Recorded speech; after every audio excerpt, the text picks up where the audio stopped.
গতকাল যখন আমরা দিল্লিতে দেখলাম প্রতিবাদ চলছে, বিক্ষোভ চলছে, রীতিমতো পরিস্থিতি উত্তপ্ত, ঠিক তখনই আমরা কলকাতায় কি দেখলাম? তৃণমূলের সর্বভারতীয় সাধারণ সম্পাদক অভিষেক বন্দ্যোপাধ্যায়ের নেতৃত্বে একটি প্রতিনিধি দল রাজ্যপালের কাছে গেল এবং সেখানে নালিশ জানানো হলো। গতকাল নালিশ, আর আজ চিঠি পাঠানো হলো এজেন্সির বিরুদ্ধে। রাজ্যপালকে চিঠি, অভিষেকের কমিশনের বিরুদ্ধে নালিশ জানিয়ে আজ চিঠি পাঠালেন।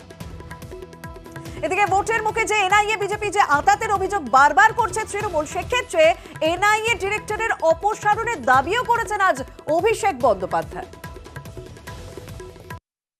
এনআইএ এসপি কে ডেকে পাঠালে হবে না, লোক দেখানি তার বিরুদ্ধে একটা শোকজ জারি করবো বা তাকে ডেকে একবার ধমকাবো বা চমকাবো। ওয়েস্ট বেঙ্গল ডিজির বিরুদ্ধে যখন আপনি অভিযোগ করেছেন তখন তো খালি একটা এসপি কে চেঞ্জ করে বসে যাননি, আপনি চেঞ্জ করেছেন যখন ডিজিকে চেঞ্জ করেছেন, তাও 48 ঘন্টায় দুবার। তাহলে এখানে এনআইএ ডিরেক্টর কেন চেঞ্জ হবে?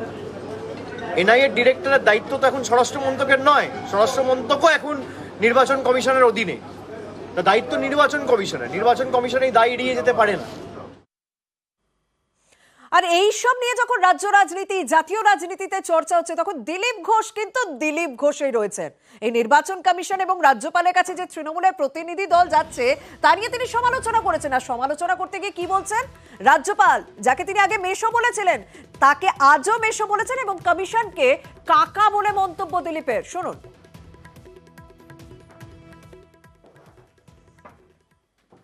যাদেরকে বেশি গালাগালি দিত, টিএমসি সমালোচনা করতো, এমন পরিস্থিতি তাদের পায়ে গিয়ে পড়তে হচ্ছে। নির্বাচন কমিশন নাকি বিজেপির দালাল, তো সকাল বিকাল নির্বাচন কমিশন।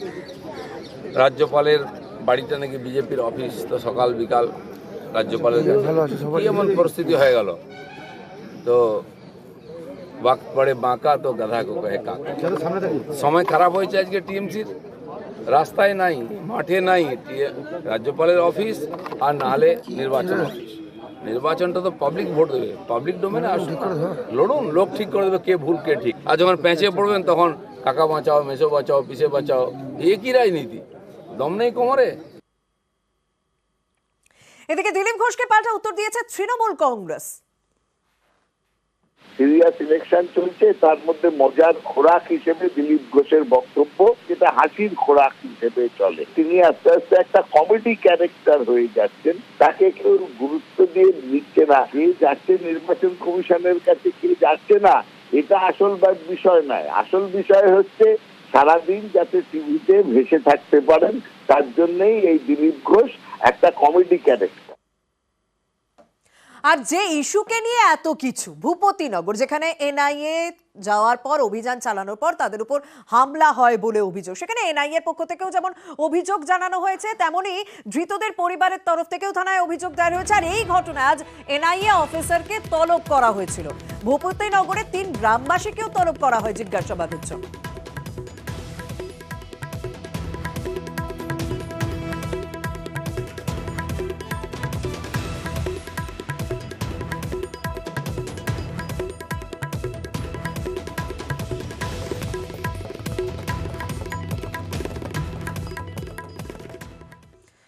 এদিকে ভূপতিনগরে যিনি ওসি রয়েছেন, তিনি কিন্তু 40টা মামলার তদন্ত করতে পারবেন না। বিশেষ করে 21 বিজেপি নেতা কর্মীর বিরুদ্ধে যে সমস্ত মামলা রয়েছে, সেই সমস্ত মামলার তদন্ত করতে পারবেন না ওসি। অন্তর্বর্তী নির্দেশ দেওয়া হয়েছে কলকাতা হাইকোর্টের পক্ষ থেকে। ভূপতিনগরে যে বাকি ঘটনাগুলো রয়েছে সেই মামলাগুলি তদন্ত করতে পারবেন ওসি, তবে বিজেপি কর্মীদের বিরুদ্ধে যে সমস্ত মামলা চলছে সেই সমস্ত মামলা তদন্ত তিনি করতে পারবেন না।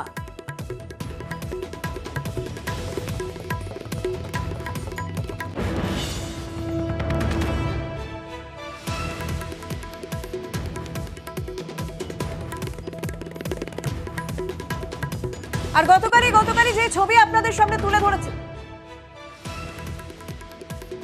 গতকালের রিপোর্ট দিয়ে ওসি জানিয়েছিল যে আদালত অভিযুক্ত বিজেপি কর্মীদের রক্ষা কবচ দিলে তারা আসন্ন নির্বাচন ভণ্ডুল করার চেষ্টা করতে পারে। আজ সেই রিপোর্টের জন্য ভুল স্বীকারও করেছেন ওসি।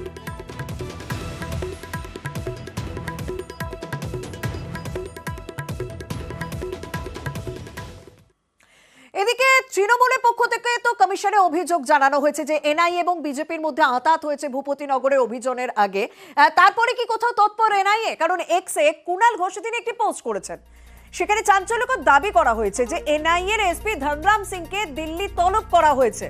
কুণাল ঘোষ তিনি এক্স হ্যান্ডেলে তিনি পোস্ট করে দাবি করেছেন ধনরামের বদলে পাটনা থেকে নতুন আধিকারিক আসছেন বলেও দাবি করা হয়েছে তৃণমূল মুখপাত্র পক্ষ থেকে। ভোটের মুখে বিজেপির সঙ্গে এনআইএ এসপি ধনরাম সিং এর যোগসাজশের অভিযোগ তোলে তৃণমূল।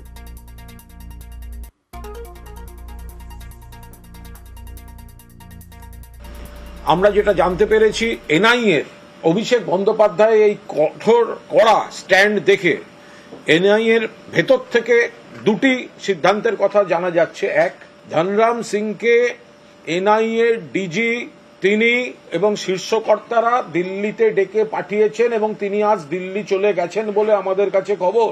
তাকে জানতে চাওয়া হচ্ছে যে অভিযোগ তৃণমূল কংগ্রেস করেছে, যে নথি দেখিয়েছে, যে তথ্য প্রমাণ আছে বলে জানিয়েছে, সেগুলো ঠিক না ভুল। মিস্টার রাকেশ রোশন তিনি মূলত পাটনাতে কর্মরত ছিলেন। তাকে এই ডিআর সিং এর দায়িত্বে থাকা যে ডিসপিউটেড কেসগুলো সেগুলো সুপারভাইজ করার জন্য রাকেশ রোশনকে বলা হয়েছে বলে এনআইএ সূত্রে আমাদের কাছে খবর।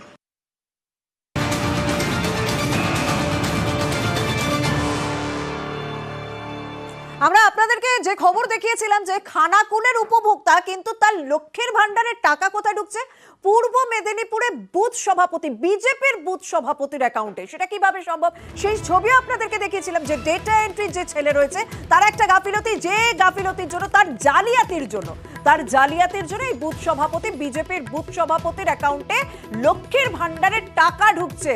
ইতিমধ্যেই যে খবর পাওয়া যাচ্ছে জালিয়াতিতে এই বিজেপির বুথ সভাপতিকে আটক করা হয়েছে। ময়নার বিজেপির বুথ সভাপতি সহ 3 জনকে আটক করা হয়েছে। খানাকুলের ভিডিওর পাসপোর্ট জেনে এই জালিয়াতি করা হয়। আমাদের প্রতিনিধি সুজিত সঙ্গে রয়েছে। সুজিত, আমার মনে আছে এই খবর আমরা দেখিয়েছিলাম, সত্যি লক্ষ্মীর ভান্ডারের টাকা কি করে বিজেপির বুথ সভাপতির অ্যাকাউন্টে যেতে পারে? কোথাও যে একটা ঘাপলা রয়েছে সেটা আমরা ধরেছিলাম, যে জালিয়াতি একটা চলছে, তাকে আটক করা হলো। কি রিয়াকশন, কি বলা হচ্ছে?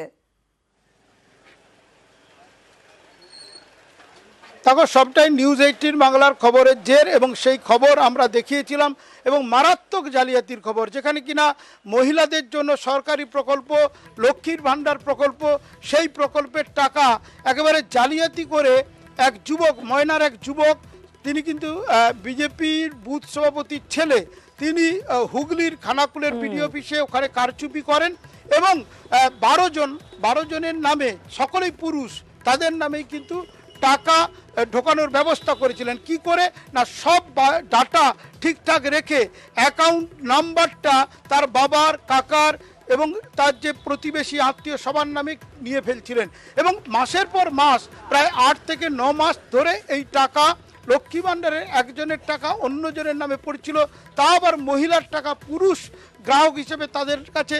কিন্তু সেই মহিলারা খানাকুল ভিডিও কাছে কিন্তু অভিযোগ জানাচ্ছিলেন যে আমাদের টাকা ঢুকছে না, কিন্তু ভিডিও দেখছিলেন যে টাকা তাদের নামে ঢুকছে। শেষমেশ কি দাঁড়ালো না, ময়নায় ওই যুবকের আসল বাড়ি, তিনি এখানেই কারচুপি করেছিলেন। সেই টাকা পরপর কিন্তু মাসের পর মাস ঢুকেছে তার বাবার নামে, তার দাদা, প্রতিবেশী, সকলেই, বেশিরভাগই কিন্তু বিজেপি নেতা কর্মীদের নামে।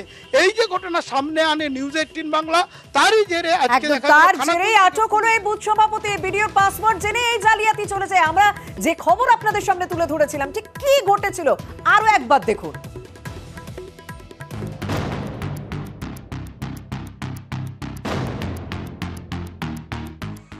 রাজ্য সরকারের প্রকল্প লক্ষ্মীর ভান্ডার, প্রতি মাসে মহিলাদের অ্যাকাউন্টে টাকা, এই টাকাই ঢুকেছে পুরুষের অ্যাকাউন্টে। 1 জন 2 জন নয়, বিজেপির বুথ সভাপতি সহ 12 জন পুরুষের অ্যাকাউন্টে। এই অভিযোগে ভোটের মুখে চাঞ্চল্য ছড়িয়েছে পূর্ব মেদিনীপুরের ময়নায়।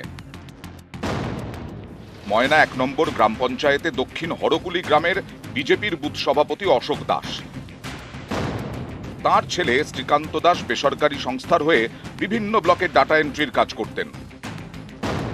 প্রশাসন জানতে পেরেছে 2022-এ খানাকুলের বিডিও অফিসে কাজ করতেন শ্রীকান্ত। সেই সময় বেসরকারি সংস্থার হয়ে দুয়ারে সরকার প্রকল্পে ডেটা এন্ট্রির কাজ করেন শ্রীকান্ত দাস।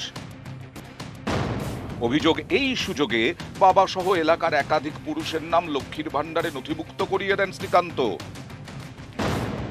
এতেই লক্ষ্মীর ভান্ডারের টাকা পেতে শুরু করেন বুথ সভাপতি সহ 12 জন বিজেপি নেতা কর্মী। ব্লকে ডাটা এন্ট্রির কাজ করে আমাকে এইখানে ব্যাংকে বলছিল যেটা লক্ষ্মীর ভাণ্ডার পাইছি সেটা আমি না বলবো নি। আচ্ছা আচ্ছা, আপনি লক্ষ্মী ভাণ্ডার পেয়েছেন? হ্যাঁ পেয়েছি, সে নাকচও হয়ে গেছে। অভিযোগ, খানাকুলে কাজের সুবাদে বিডিওর পাসওয়ার্ড হাতান শ্রীকান্ত। উপভোক্তার নাম খানাকুলের হলেও অ্যাকাউন্ট নাম্বার বদলে দেয়। বাবা সহ বিজেপির 12 নেতাকর্মীর অ্যাকাউন্ট নাম্বার জুড়ে দেন শ্রীকান্ত।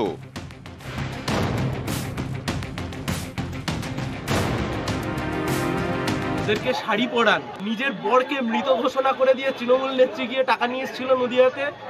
আর এখন বিজেপিকে দেখছি পুরুষ বিজেপির নেতা সে লক্ষ্মীর ভাণ্ডারের জন্য এখন দুর্নীতি করছে। আসলে চুরি দুর্নীতিতে তৃণমূল আর বিজেপি জুড়ি মেলাবো। এরা বলবে মমতা বন্দ্যোপাধ্যায়ের প্রকল্প ভালো না, প্রকল্প পছন্দ না, কি উন্নয়ন করেছেন, আর নিজের ছেলে হয়েও লক্ষ্মীর ভাণ্ডার নেওয়ার জন্য ছটফট করবে। চোরাই কারবার, এরকম 2 নম্বরই কারবার, এগুলো বিজেপির বাড়ির লোকেদের পক্ষেই সম্ভব এবং প্রশাসনের এদের বিরুদ্ধে অ্যাকশন নেওয়া উচিত। সরকারি টাকা তছরূপের অভিযোগে মমতা বন্দ্যোপাধ্যায়ের প্রকল্পের এমনই টান যে পুরুষরাও মহিলার সাথে বাধ্য হচ্ছেন। সরকারি প্রকল্পের টাকা নিয়ে এভাবে জালিয়াতির অভিযোগ সামনে আসতেই অভিযুক্ত যেখানে বিজেপি, সেখানে কিনা তৃণমূল এবং বামেরা গোটা বিষয়টি নিয়ে সরব হয়েছে। ময়না থেকে ক্যামেরা সর্বানন্দ মিশ্রের সঙ্গে সুজিত ভৌমিক, নিউজ 18 বাংলা। রাজনীতির খবর গেল, এবার একটু অন্য খবরের দিকে নজর রাখা যাক। দিনে দুপুরে পিয়ালি নদীর চর চুরি হয়ে যাচ্ছে। শুধুমাত্র চর চুরি হচ্ছে না, চরের গাছ কেটে একেবারে পরিষ্কার করে ফেলা হয়েছে, আর সেখানে একের পর এক বাড়ি। আর এই অভিযোগ কোথায় উঠছে? কুলতলিতে। দেখুন।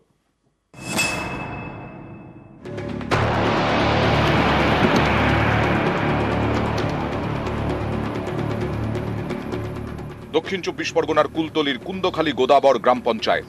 এখানকার কেল্লা অম্বিকানগরের পাশ দিয়ে বয়ে গেছে পিয়ালি নদী। এই নদীর চর দখল করে তৈরি হচ্ছে বাড়ি। আমাদের জায়গা জমি নেই, তাই একটু চেপে থাকার জন্য ঘরটা একটা করছি। সবাই ঘর বেঁধেছে এখানে, আরও আছে, আমরা দেখা দেখি বাঁধছি। হয়তো যদি বন দপ্তরে অসুবিধা হয় ঘর তুলে নেবো।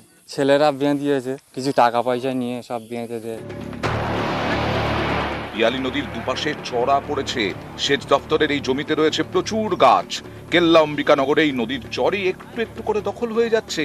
কেটে ফেলা হচ্ছে গাছ, তৈরি হচ্ছে একের পর এক বাড়ি। এই এলাকার কাছেই রয়েছে কেল্লা পুলিশ ফাঁড়ি, রয়েছে বন দপ্তর এবং সেচ দপ্তরের অফিসও। অভিযোগ, তা সত্ত্বেও সরকারি জমি দখল করে বাড়ি তৈরি হচ্ছে। আমাদের বাল বাচ্চা, আমরা গরিব মানুষ, আমাদের জায়গা জমি কিছু নেই, আমাদের বাল বাচ্চা নিয়ে থাকবো বলে ঘর বাঁধছি। তোমরা যখন তুলে দেবে আমরা তখন উঠে যাবো। ছেলেরা জোর করে করেছে, আমাদের সব থানাকে জানানো আছে। থানা কোনো ব্যবস্থা নিয়েছে না, সেটা আমাদের অফিসে সব লিস্ট করা আছে, থানা কোনো ব্যবস্থা নেয় না। বিভিন্ন নদীর চড়া পড়ে আছে, ইরিগেশনের জায়গা। সাধারণ গরিব মানুষ তাদের বসবাসের সুবিধার্থে এসে ঘর বাঁধছে। যথাযথ এটাকে কুলতলি থানার আইসির নলেজে দিয়েছি। আইসি আইনত প্রশাসন নেওয়ার ব্যবস্থার জন্য অনুরোধ করেছি, তিনি যথাযথ ব্যবস্থা নিচ্ছেন। কুলতলি থেকে ক্যামেরায় রফিকুল ঢালির সঙ্গে অর্পণ মণ্ডল, নিউজ 18 বাংলা। কুলতলিতে নদীর চর চুরি হচ্ছে, আর মহিষাদলে কি হচ্ছে? আবারও পুকুর ভরাটের অভিযোগ। আর সেই অভিযোগ পাওয়ার পর প্রশাসনের পক্ষ থেকে ব্যবস্থা নেওয়া হয়। পুকুর ভরাটের কাজ বন্ধ করে দিয়েছে ব্লক প্রশাসন। টাকিতেও আবার দেখলাম কি সরকারি জায়গায় নয়াঞ্জলি এবং তার যে লাগোয়া এলাকা রয়েছে সেই এলাকার পুকুর ভরাট হয়ে যাচ্ছে।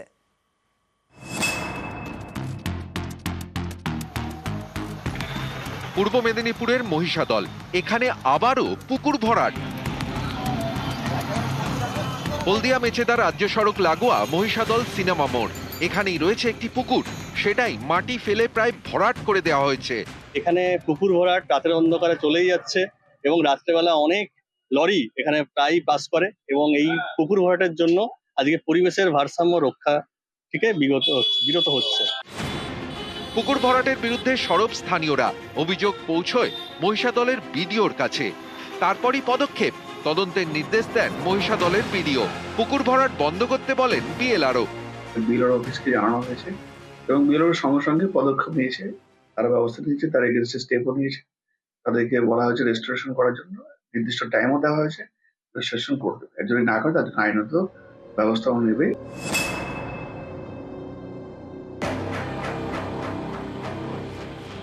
উত্তর 24 পরগনার টাকি, এখানেও পুকুর ভরাট। টাকি পুরসভার 11 নম্বর ওয়ার্ড, এখান দিয়ে গিয়েছে টাকি রোড। রাস্তার পাশে সরকারি জায়গায় নয়নজুলি, তারপরই পুকুর আর জমি। সম্প্রতি এই পুকুর আর জমি কেনেন সুমন দালাল নামে এক ব্যক্তি। সুমনের টাইলসের ব্যবসা, স্থানীয়দের দাবি তিনি গোডাউন করতে চান, তাই পুকুর তো ভরাট করেইছেন, এমনকি সরকারি জমিতে থাকা নয়নজুলিও বুঝিয়ে দিয়েছেন। মাটি দিয়ে পুরো পুকুরটা ভরাট করে দিয়েছে।